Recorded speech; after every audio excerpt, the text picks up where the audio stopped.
하나님의 말씀 마태복음 1장 18절에서 25절까지 말씀입니다. 우리 한 절씩 교독하겠습니다. 예수 그리스도의 나심은 이러하니라. 그의 어머니 마리아가 요셉과 약혼하고 동거하기 전에 성령으로 잉태된 것이 나타났더니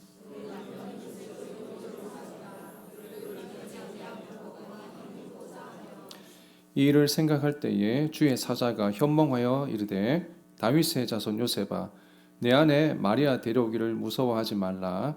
그에게 잉태된 자는 성령으로 된 것이라.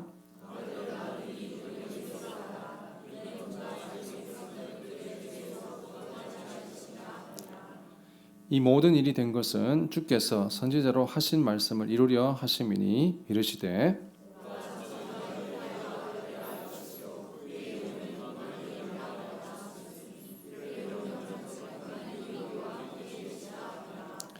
요셉이 잠에서 깨어 일어나 주의 사자의 분부대로 행하여 그의 아내를 데려왔으나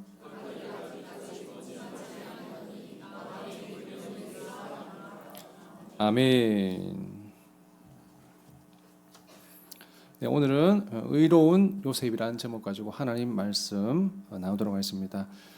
우리 먼저 말씀에 앞서서 좌우에 계신 분들께 한번 인사하시겠습니다. 사랑합니다. 축복합니다. 네, 사랑합니다. 축복합니다. 예, 전통적인 인사긴 한데 제가 또 한 가지 더 합니다. 한번 따라하시기 바랍니다. 예수 그리스도의 한 몸 되어 섬기겠습니다. 네, 감사합니다. 예수 그리스도의 한 몸 되어 섬기겠습니다. 감사합니다. 우리는 지난 말씀을 통해서 이 예수 그리스도의 족보가 가지는 의미를 이해하게 되었습니다. 제가 새로운 교회에서 이제 부임하게 되면은 마태복음부터 시작해서 말씀을 이렇게 쭉 이제 나가야 되겠다 이렇게 마음에 다짐하게 되었습니다. 왜 그런 다짐을 하게 되었냐면 제가 성경을 처음 일독했을 때가 이제 군대에 있을 때인데 그때 제가 마음에 제 인생에서 분명히 어려운 시기일 텐데 제일 어려운 시기일 텐데 이 시기에 뭔가 신앙적인 일을 하나 했으면 좋겠다 해서 제가 이제 성경을 읽기 시작했습니다. 그래서 2년 만에 이제 성경을 일독했거든요.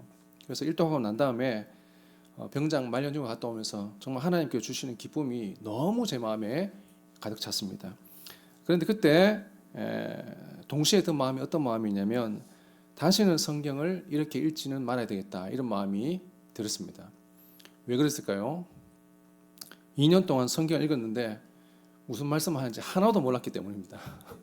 그러니까 무조건 읽는 데 중점을 두다 보니까 이 족보 같은 거는 그냥 막 넘어가는 거예요. 그냥 아무 생각 없이 그냥 이성을 닫고 그냥 입만 이렇게 왔다 갔다 하는 겁니다. 그래서 그렇게 일독하고 난 다음에 이게 참 하나님 주신 은혜인데 내가 이제부터는 다시는 이렇게 읽지 말고 성경의 말씀을 유의하면서 또 하나님의 말씀이 무엇을 가르치는지 그렇게 읽어야 되겠다 이렇게 다짐하게 되었습니다. 그래서 항상 이제 이 하나님의 말씀을 하나하나 빠지지 말고 처음부터 끝까지 다 설교해야 되겠다. 또 이것을 무슨 의미인지 깊이 있게 다루면서 이렇게 설교해야 되겠다 이렇게 다짐하게 된 겁니다. 그래서 제가 지난주에 첫 부임했을 때 설교 지난주 맞습니까? 그래서 마태복음 1장 1절에서 17절까지 이 족보의 의미에 대해서 설교하게 되었습니다. 그래서 저는 이제 설교할 때마다 항상 또 지난 말씀을 또 이렇게 언급하고 지나갑니다. 그 지난 말씀의 제목을 혹시 아는 분이 계십니까? 네. 네? 예. 제가 맞추시는 분 있으면 좀 이따 사무실 오시면 제가 초콜릿 하나 드리겠습니다. 지금 우리 이씨에서 누가 얘기한 것 같은데요? 그죠? 아무도 모르십니까? 초콜릿. 얼른 대답하십시오. 네. 누구십니까? 예, 없습니까? 이거 안타깝네요. 자, 예. 예. 역시 이게 어려운 문제네요. 안 되겠습니다. 제가 한 번 더 이게 이야기하겠습니다. 한번 따라 해주시기 바랍니다. 14대와 5여자. 예, 이제 기억나십니까? 자, 그래서 이 예수 그리스도의 족보를 읽으실 때는 항상 이 14대와 5여자만 생각하시면 됩니다. 14대, 14대, 14대 기억나시죠? 그런데 이 14대, 14대, 14대가 합하면은 총 42대가 되지 않습니까? 2세대가 되지 않습니까? 근데 41세대예요. 왜냐하면 다윗이 겹치기 때문입니다. 1세대는 성장기, 패망기, 재건기잖아요. 근데 1세대에 아브라함으로부터 다윗까지, 다윗에서부터 요시야까지죠. 그래서 다윗이 한번 겹치기 때문에 14대, 14대, 14대인데 41대가 되는 겁니다. 근데 이것이 뭐 우연히 그냥 이렇게 한 것이 아니라 마태복음은 분명한 의도를 가지고 그렇게 기록하고 있습니다. 다시 말해서 아브라함으로부터 시작해서 하나님의 영광이 다윗에게 나타나기까지 첫 번째 세대를 말씀하고 있는데, 두 번째 패망기 역시도 다윗으로부터 시작해서 이 패망기가 시작되었다는 것을 말씀하고 있어요. 참으로 놀랍지 않을 수가 없습니다, 여러분. 그래서 그것을 기억하면 됩니다. 14대, 14대, 14대인데 41대인데 다윗이 중복되었다. 중복되는 것은 성경에서 강조하기 위함입니다. 그래서 이 족보는 다윗을 중점으로 강조하고 있다. 그래서 아브라함부터 시작해서 하나님 영광이 다윗에서 나타나는데, 다윗이 이 바세바 범죄한 사건을 통해서 그 이후로 탐심으로 인한 그 이스라엘의 범죄가 나타나게 되는 겁니다. 그것이 꼬리를 계속 물게 되는 겁니다. 그래서 요시야 때까지, 그리고 난 다음에 패망기가 지나서 첫 번째 등장한 인물이 여고냐입니다. 여고냐는 여호와께서 세우신다, 이런 말씀을 뜻하고 있습니다. 참 놀랍지 않습니까? 너무 놀랍습니다. 저는 이것을 연구하고 이렇게 하면서 너무너무 놀랐습니다. 여호와께서 세우신다. 그래서 다윗은 메시아가 아닙니다, 여러분. 구주가 아닙니다.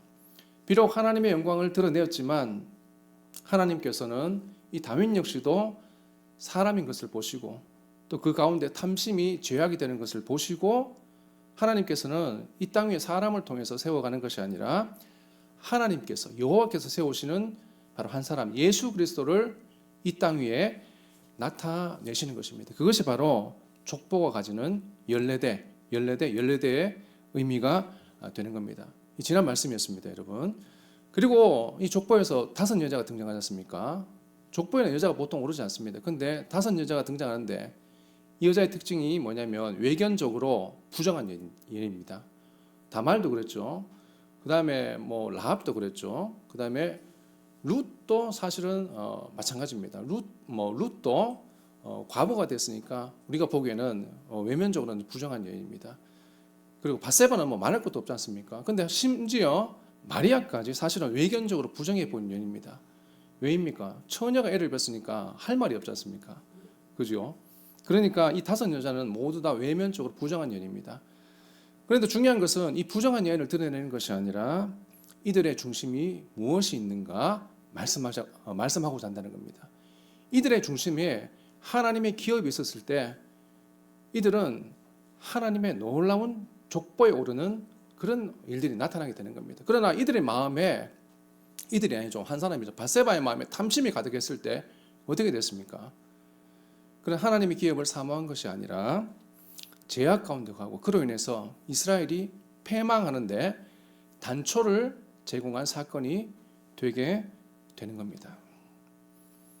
밧세바 일들을 보면 잘 나타납니다. 밧세바는 자신이 왕비에 오르고 나중에 솔로몬을 왕으로 막 추대하려고 막 이렇게 노력하지 않습니까? 결국은 자신의 뜻대로 됐는데 그것이 이스라엘의 패망을 불러올 정말 어마어마한 일들이 되고 만 것입니다.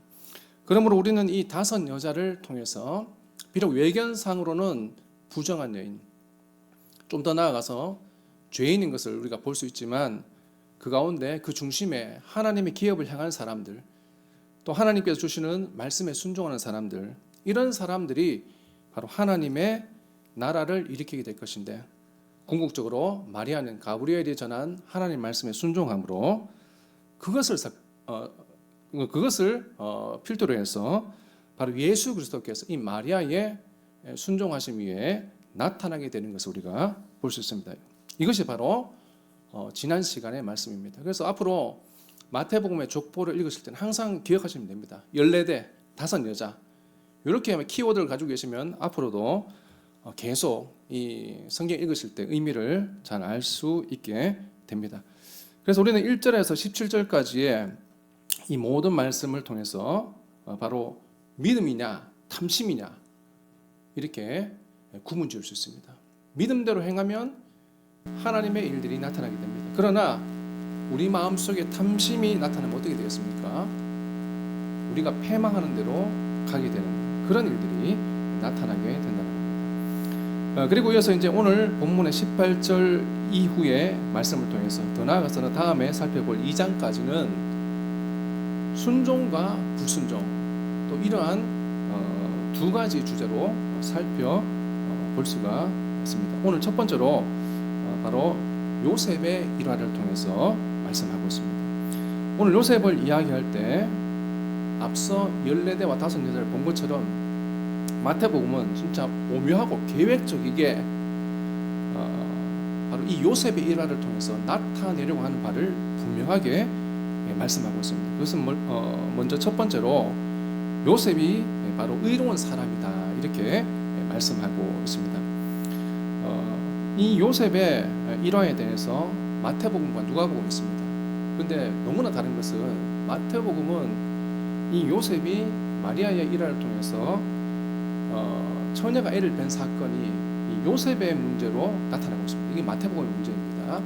누가복음에서는 반대로 이 처녀가 애를 뵌 사건이 마리아의 일화로 나타나고 있다는 겁니다.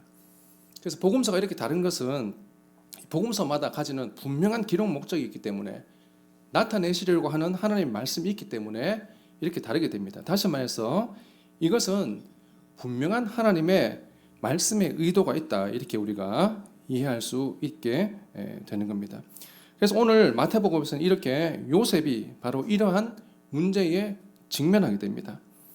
사실 처녀가 애를 받는 사건만 하더라도 사실 충격적인 사건이지 않습니까? 그런데 만약에 내가 결혼할 사람이 그러한 일을 당했다면 어떻게 되겠습니까? 이것은 우리가 미루어 짐작해 보건대 남자로서는 가히 충격적인 사건이다 이렇게 이해할 수 있습니다. 앞으로 약혼하고 또 결혼하고 평생을 함께 살아갈 사람이 내가 아닌 다른 남자와 또 간통을 해서 그런 일 때문에 내가 고통을 겪게 된다. 이것은 아마 저도 당해본 적이 있기 때문에 이 사람의 심정에 대해서 이해를 하지 못합니다. 그러나 우리가 충분히 한번 짐작해 볼 수 있게 됩니다. 이러한 요셉의 정신적인 충격은 성경에 기록되어 있지 않지만 아마 우리가 상상하지 못하는 어마어마한 일들로 그렇게 나타나게 될 것입니다. 그러나 오늘 본문의 말씀은 이 요셉의 내부에서 일어나는 이런 일련의 과정을 다 생략하고 함축적으로 말씀할 때에 바로 이 문제를 처리하는 방식이 있어서 그가 의로운 사람이다 이렇게 말씀하고 있습니다. 함축적인 의미입니다. 의로운 사람이다. 근데 이런 의로운 사람에 대해서 오늘 성경의 말씀은 두 가지로 말씀하고 있습니다. 첫 번째는 바로 드러내지 않았다 이렇게 말씀하고 있습니다. 그리고 두 번째는 가만히 끊고자 했다 이렇게 말씀하고 있습니다. 사실 이 부분도 제대로 이해하기는 쉽지 않습니다, 여러분. 일반적으로 성경을 보면 이 말이 이 말이구나 이해하지만 사실은 이게 무슨 말인가를 분석하려고 하면 너무 어렵습니다. 이 한 문장을 보더라도 공동 번역에서는 법대로 사는 사람이기 때문에 드러내지 않고 파혼을 했다 이렇게 말씀하고 있고 또 표준 세변형에서는 의로운 사람이기 때문에 부끄러움을 주지 않으려고 파혼했다 이렇게 기록하고 있고 또 우리말 성경에는 의로운 사람이기 때문에 수치를 당하지 않게 하기 위해서 몰래 파혼하려고 했다. 이제 이렇게 각각의 성경마다 이제 번역상의 차이를 두고 있습니다. 근데 말씀을 연구하는 사람 입장에서는 이 의미가 정확해야 됩니다. 그래야 여기서 하나님의 말씀의 의미를 이해할 수 있게 되는 겁니다. 그래서 제가 한번 자세하게 한번 더 들여다봤습니다. 그래서 첫 번째로 요셉은 마리아로 하여금 원어적으로 볼 때 설명하게 하는 것을 원하지 않았다 이런 의미가 되게 됩니다. 보통 이런 일을 당하면 어떻습니까? 분노하게 됩니다. 그리고 부정적인 의미로 추궁하게 됩니다. 보통 다 그렇게 하지 않겠습니까? 우리가 TV를 보거나 드라마를 봐도 그렇습니다. 그런데 요셉은 그렇게 하지 않았다는 겁니다. 요셉은 그렇게 하지 않고 드러내지 않고 가만히 끊고자 했다 이렇게 말씀하고 있습니다. 그러나 우리 같으면 어떻습니까? 어디 분노만 하겠습니까? 사회적으로 알려서 비난받게 하고 처벌받게 하고 또 심지어 예수님 당시로 말할 것 같으면 이 돌로 쳐 죽이는 데까지 내어주게 되는 겁니다. 실제로 예수님 당시에 바리새인들과 율법주의자들이 그렇게 행하게 되었습니다. 그러나 요셉은 그 시대의 사람들과 다르게 그렇게 하지 않았다 이렇게 말씀하고 있습니다. 저도 말씀을 묵상하면서 요셉에게 개인적으로 시대를 역행하는 이런 힘이 어디서 나오는가 그렇게 한번 생각해 보게 됐는데 정확한 답변은 역시나 하나님을 믿는 믿음이겠죠. 그런데 그 하나님 말씀 믿는 믿음 외에는 다른 데서 그 어떤 이유를 발견할 수가 없는 것입니다. 다시 말해서 요셉은 이미 성경에는 자세히 기록하고 있지 않지만 이미 하나님을 믿는 믿음이 견고하게 있었고 그것으로 인해서 자신의 삶을 이렇게 하나님의 마음에 합한 상태로 잘 이끌어갈 수 있었다 이렇게 우리가 생각해 볼 수 있게 됩니다. 그래서 요셉은 이 당시 사람들과 달랐습니다. 바리새인들과 달랐습니다. 율법주의자들과 달랐습니다. 이들은 막 서로 날뛰어서 서로 죄인 만들기 앞장섰지 않습니까? 그런데 요셉은 그러하지 아니하고 어찌 보면 반사회적인 행동, 이 대세를 따라가지 않는 겁니다. 반사회적인 행동, 어떤 행동입니까? 바로 드러내지 아니하고 그리고 가만히 끊고자 하면서 바로 이러한 행동을 통해서 의로운 행동을 드러내게 된 것입니다. 그래서 성경은 이것을 두고 의로운 요셉이다 이렇게 분명히 설명하고 있습니다. 두 번째, 요셉은 자신의 문제를 사회적으로 문제 삼는 것이 아니라 개인적으로 마리아와 조용히 결별하는 것으로 문제를 마무리하고자 했다는 것을 우리가 알 수 있습니다. 요셉은 자신에게 신의를 저버린 것 같은 마리아에게 또 자신에게 부정을 저지른 것 같은 마리아에게 그에 상응하는 처벌을 내리는 것이 아니라 그것과는 다르게 오히려 처벌을 원하지 않고 가만히 끊고자 했다 이렇게 말씀하고 있습니다. 근데 오늘날 사회를 보면 멀쩡한 사람도 사실 나쁜 사람 만들지 않습니까? 그런 것이 세상이 아니겠습니까?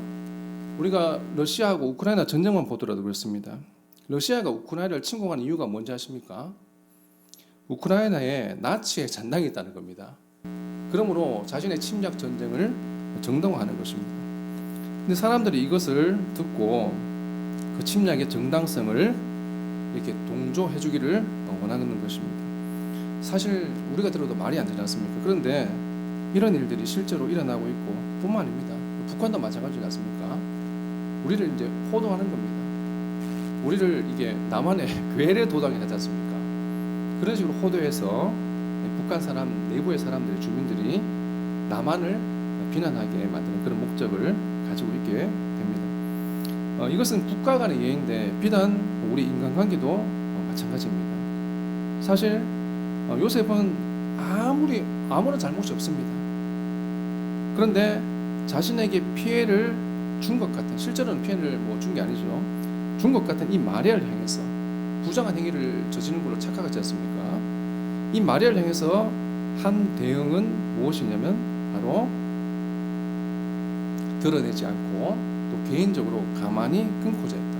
그 자리에서 이제 피하고자 하게 되었다는 겁니다. 그래서 이런 두 가지 행동을 두고 바로 오늘 본문 마태복음은 요셉을 의로운 사람이다 이렇게 말씀하고 있습니다. 그렇다면 이 문제를 우리의 삶에 비춰보면 우리는 어떤 모습을 기대할 수 있겠습니까? 교회 내에서 또 가정 내에서 또 사회 내에서 우리는 어려운 문제들이 있습니다. 분명히 있습니다. 저도 이렇게 사역을 한 지가 얼마 안 됐습니다. 그래서 한 10회수로 12년 정도. 담임 목사님 얼마 안 되면 이제 40년이 않습니까? 우리 그 부목사님이 20년이 넘었습니다. 두 분 다 저희 대선배죠. 그런데 제가 12년 동안 이렇게 횟수로 사역하면서 보니까 정말 이런 말씀을 드리기 좀 그렇지만 교회 내에 문제 없는 교회가 없습니다, 여러분. 가정도 마찬가지입니다. 좀 평온해 보이지 않습니까? 문제 없는 가정이 없습니다. 사회도 마찬가지입니다. 문제 없는 사회가 없습니다. 다 문제가 있습니다.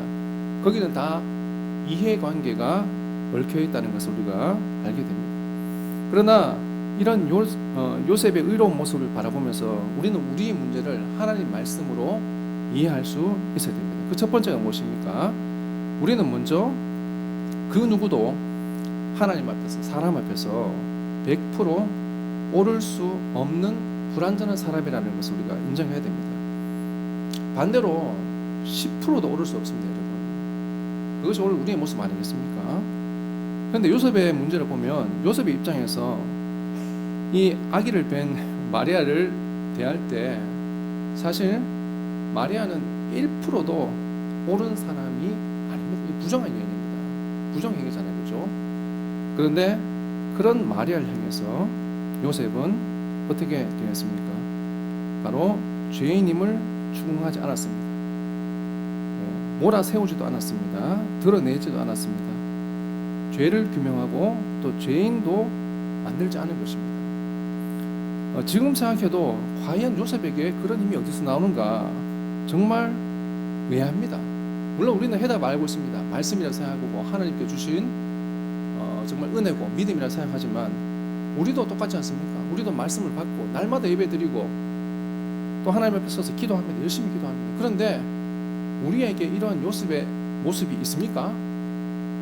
여러분은 모르겠지만 저는 없는 것 같습니다. 저도 항상 이 마음이 사실 악합니다, 여러분.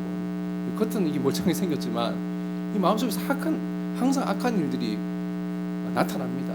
정말 감당하지 못합니다. 그런데 요셉에게 어떤 이러한 힘이 나올 수 있었겠습니까? 지금 상황에도 사실 제가 의문이 들게 되는 겁니다. 그러나 저도 이렇게 설교하면서 낭만적으로 좋은 말만 하고 또 좋은 일들만 이야기하는 것은 너무나 쉽습니다. 말은 누가 못합니까? 그런데 막상 이런 문제가 우리 앞에 닥쳤을 때, 직면할 때 우리는 어떤 사람이 되냐면 죄악의 올무에 빠지게 됩니다, 여러분. 누구보다도 우리 자신을 보면 알 수 있습니다. 평안할 때는 뭐든지 다 해줄 것 같습니다. 그런데 막상 어려운 일들이 닥치게 되고 이해관계에서 득실관계가 발생하게 되면 그 앞에서 우리는 헤어나올 수 없게 되는 겁니다. 그만 죄악의 올무에 빠지게 되는 겁니다. 그때 우리는 바로 이 요셉을 기억해야 한다는 것입니다. 우리는 누구도 100% 오를 수 없습니다. 10%도 오를 수 없습니다. 때로는 1%도 오를 수 없습니다, 여러분.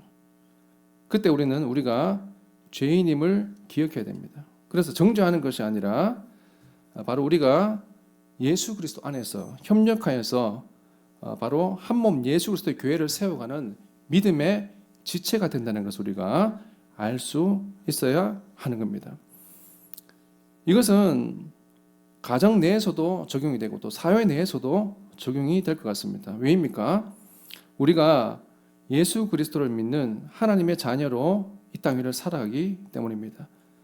그래서 이런 의식을 가지고 또 의로운 요셉을 바라보면서 살아갈 때 우리는 교회 내에서 문제가 생길 때 우리가 죄를 규명하고 막 밝히고 이것을 통해서 뭐 전복하고 이런 것이 아니라 바로 하나님께서 우리를 부족하게 세우셨으므로 우리를 통해서 다 같이 모여서 한 몸을 이루고 한 뜻을 이루어서 하나님의 교회를 세워가야 된다는 그런 뜻을 마음에 품어야 하게 된다는 겁니다. 그럴 때 어떻게 되겠습니까? 우리가 하나님 앞에서 살게 되는 겁니다. 우리는 불완전합니다. 그래서 누구든지 죄를 밝히면은 죄가 다 드러납니다, 여러분. 뭐 이 법조계에도 그런 말이 있습니다. 누구든지 털면 다 나온다는 겁니다. 멀쩡한 사람도 법을 들이대고 조사하기 시작하면 다 나온다는 겁니다. 정말입니다, 여러분. 법이 그렇습니다. 우리가 알지 못하는 법이 얼마나 많습니까? 다 적용하면 충분히 다 죄인을 만들 수 있습니다. 법이 그런 겁니다. 그래서 교회 내에서도 우리가 그런 방식으로 살아가게 되면 어떻게 되겠습니까? 우리가 다 죄인인데요. 다 어지러워지지 않습니까? 다 주저앉혀야 되지 않습니까? 다 무너지게 되는 겁니다. 그래서 교회 내에서 우리가 어떻게 마음을 가지고 살아야 되는가? 바로 요셉의 마음을 가지고 살아야 됩니다. 죄인입니다. 나도 죄인입니다. 여러분도 죄인입니다. 우리 모두가 다 죄인입니다. 그러므로 우리 모두의 죄와 허점들을 막 이렇게 캐내어서 서로 이 무너뜨리는 것이 아니라 우리는 서로를 덮어줘야 됩니다. 감싸줘야 됩니다. 하나님 주신 말씀으로 서로를 세워가기를 하나님의 말씀으로 행하여서 하나님의 교회를 세워가듯이 그렇게 해야 된다는 겁니다. 그러므로 바로 이 요셉이 하나님 앞에서 의로운 사람이 될 수 있었던 겁니다.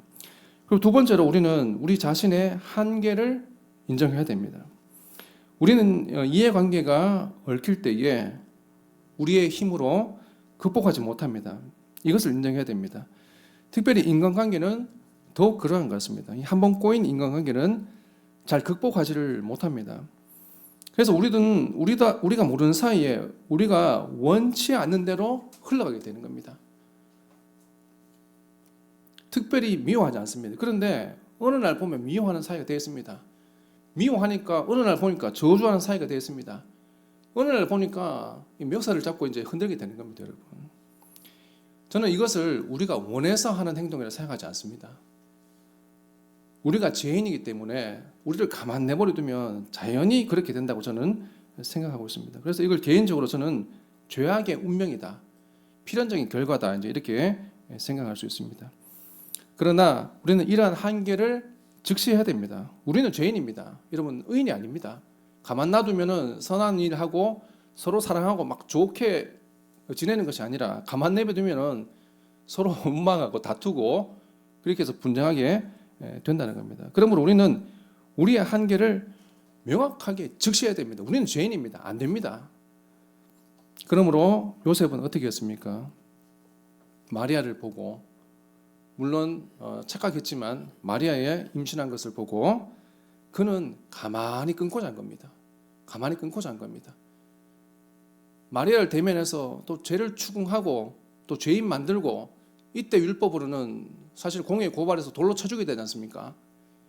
결국 어떻게 됩니까? 마리아만 죽는 게 아니라 요셉도 죽게 되는 겁니다, 여러분. 죄인이기 때문에. 그러나 요셉은 의로운 사람입니다. 그러므로 요셉은 자신의 한계를 인정한 것입니다. 그래서 마리아를 향해서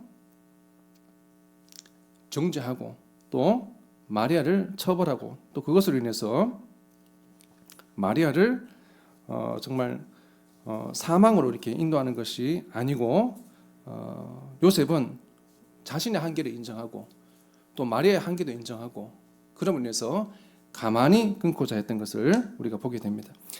그러므로 이러한 요셉의 의로운 일들을 보면서 우리는 이러한 일들이 우리의 삶에 나타나야 한다는 것을 다시 한번 생각해야 됩니다.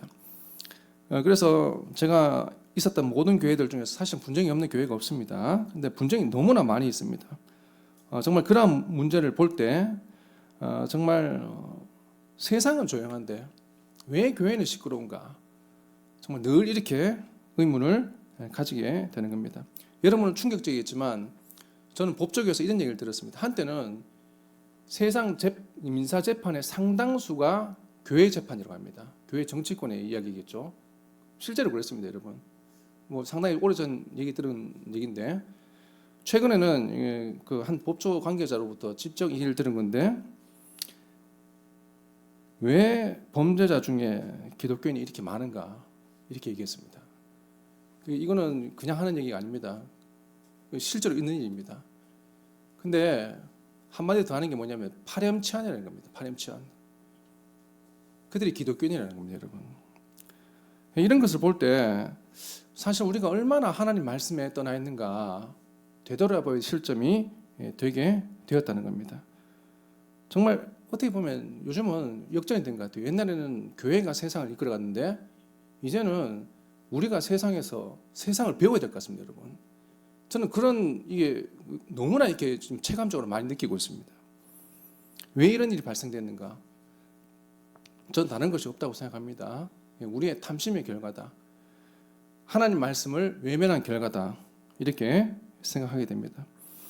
그러므로 오늘 바로 이 요셉의 이야기를 통해서 우리는 우리 사이의 일들, 관계의 일들, 교회의 일들, 가정의 일들, 더 나아가서 사회의 일들을 바라보면서 이런 관계가 사람의 일들로 그렇게 나타나는 것이 아니라 바로 하나님께서 인정하시는 의로운 가운데 나타나야 한다는 것을 오늘 말씀을 통해서 보아야 한다, 이렇게 생각하게 됩니다. 그래서 우리는 어떤 사람이 되겠습니까? 예수 그리스도를 믿는 사람은 어떻게 됩니까? 우리가 받은 은혜대로 서로의 부족한 것을 보면서 서로 협력하는 사람이 되어야 됩니다. 그리고 한몸된 교회 안에서 서로를 세워가면서 부족한 것이 있으면 뭐 지적하고 이렇게 주저앉히는 것이 아닙니다, 여러분. 위에서 기도하고 또 부족한 것이 있으면 내가 도와주고 그렇게 해서 한몸된 교회를 이루어 가야 된다. 이제 이렇게 오늘 말씀을 통해서 우리가 살펴볼 수 있습니다. 이것이 바로 하나님 말씀에 순종하는 삶이 아닌가 이렇게 이해하게 됩니다. 그러므로 오늘 이 말씀을 통해서 우리는 요셉의 의로운 행동 드러내지 않고 가만히 끊고자 했다. 이 내용에 우리가 주목할 필요가 있게 됩니다. 이것이 오늘 본문이 말하는 첫 번째 말씀입니다. 두 번째 말씀은 요셉에게 주의 사자가 나타난 일화를 말씀하고 있습니다. 주의 사자는 요셉에게 나타나서 이렇게 이야기합니다. 다윗의 자손아 이렇게 이야기합니다. 여러분 이 다윗의 자손아라고 이야기하는 것은 참 위대한 칭호입니다. 아무나 보고 다윗의 자손이라 이야기하지 않습니다. 다윗의 자손이라 이렇게 부른 것은 이 마태복음을 통해서 다윗이 가진 이 하나님의 영광이 바로 이 요셉에게도 나타났다는 것을 의미하고 있는 겁니다. 분명한 목적이 있습니다. 하나님께서 주의 천사를 보낼 때 그 천사를 통해서 그의 입술을 통해서 다윗의 자손아 이렇게 얘기한 것은 분명한 의도가 있게 됩니다. 하나님의 의도가 있게 됩니다.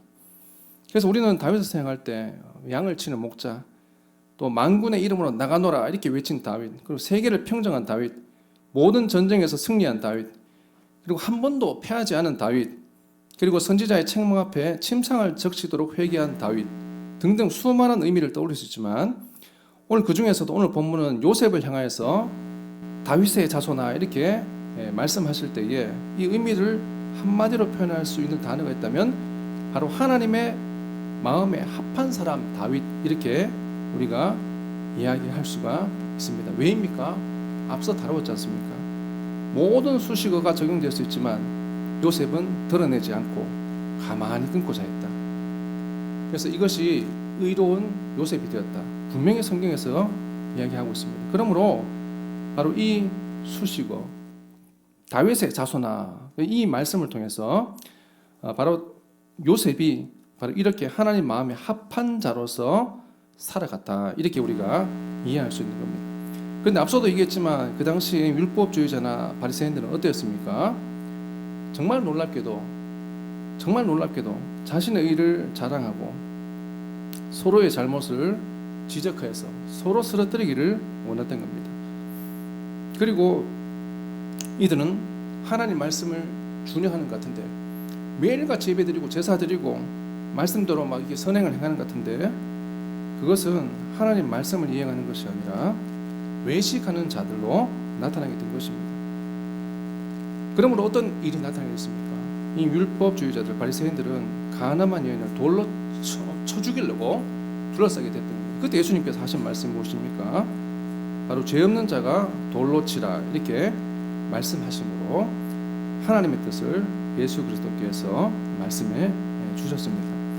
이런 면으로 볼 때 이 요셉의 의로운 행동은 정말 예수님 말씀을 따르는 부합한 행동이었습니다. 뿐만 아닙니다. 하나님의 마음에 합한 일이 되었던 겁니다. 그러므로 바로 이와 같은 요셉의 일화를 통해서 주의 사자가 나타났을 때 다윗의 자손아 이렇게 말씀하면서 이 요셉이야말로 하나님 뜻에 합한 자, 하나님 마음에 합한 자로 이 땅 위를 살아갔다 이렇게 나타나게 되는 것입니다.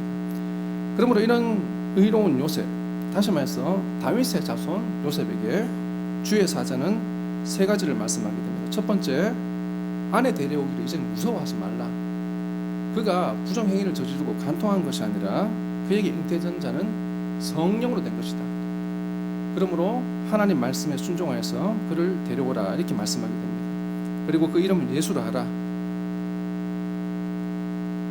예수라 하는 것은 바로 선지자로 하신 말씀을 다시 말해서 구원을 이루게 하려 합니다. 이렇게 말씀하고 있고 또 그의 이름을 임마누엘이라 하라. 왜냐하면 하나님이 우리와 함께 하시기 때문이다. 이렇게 말씀해 주게 됩니다. 그래서 요셉은 마치 정말 하나님 말씀을 귀하게 받아서 또 순종한 다윗과 같이 바로 주의 말씀에 순종하여서 마리아를 데려오게 되고, 또 그로 인해서 요셉과 마리아 사이에 예수 그리스도가 나시게 되고, 또 이 예수 그리스도께서 자라기까지 예수 그리스도를 돌보는 사명을 정말 복되게 감당하게 되었다는 겁니다. 그러므로 우리가 살펴본 앞선 14대를 통해서 41대가 된 것은 이 다윗을 중보하여서 다윗의 행적을 주목하기 위함인 것처럼, 바로 이러한 하나님 말씀을 통해서 이 요셉의 행위를 통해서 하나님 마음에 합한 일들이 어떠한 일들인가 분명히 보여주게 된다는 겁니다. 그러면 오늘 말씀은 이 요셉의 중심의 의로운 마음을 통해서, 정확하게는 드러내지 않고 가만히 끊고자 하는 이 마음을 통해서 이 당시의 율법주의자들과 다른 바로 요셉의 일들을 통해서 다윗의 자손이라는 주의 사자의 부름을 통해서 하나님의 구원의 역사가 바로 이러한 요셉 가운데 나타난다는 것을, 또 그를 통해서 하나님께서 일하신다는 것을 분명하게 말씀하고 있습니다. 오늘 말씀을 맺겠습니다. 우리는 우리의 인생에 수많은 문제를 직면하며 살아갑니다.